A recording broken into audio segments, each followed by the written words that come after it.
How's it going, my dudes? Welcome back to another video. Today we are going to explore Fever and how it actually works. This isn't talked about enough and I need to talk about it ASAP. Okay, so let's take a look at Inaho over here. Her skill increases Fever Gauge by 42. Her leader increases Fever Gauge by 50 when a light unit activates a skill. Her ability also increases Fever Gauge by 50 when another light unit activates a skill. So technically, if we bring Luluka in, if Luluka activates a skill, we will only gain 100 fever points based on Inaho's leader as well as her ability. So we're gonna work with that. Now for the rest of the video, I'm gonna have this red line in the middle of the screen. That signifies the length of the fever gauge. There is a total of 15 white dashes over there, so we can use it to gauge just how much fever is generated each time. Now first off, we will see Luluka using her skill right over here.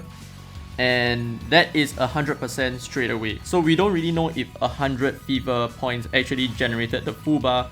I think that's a safe assumption that the first fever bar fills up with just 100 points.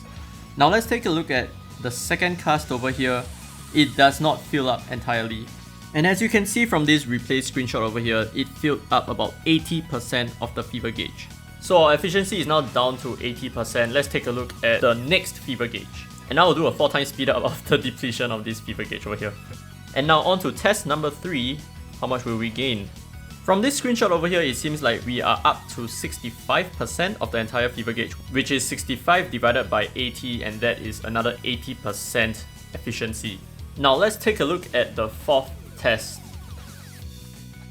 Alright, and using our 4th skill this time, we are up to about 50%. Actually, to be exact, it's about 52%, which is, surprise surprise, 80% of what we were at previously.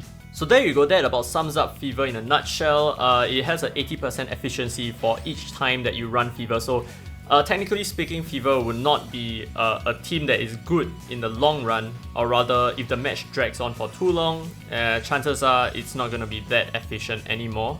So for potentially longer Dark type runs, right, you may want to bring a Light type skill damage instead of a Light type Fever. So yeah, I have to use this strategy to plan out my Light Fever team and to make sure that it makes the most sense, it's the most efficient in my build. And I will keep you guys updated on my ex-Inaho team in probably a video soon to come. So I hope this video has been helpful to you or any aspiring Light Fever team builders like me. This has been free to play, by the way, and as always, I will see you in the next video.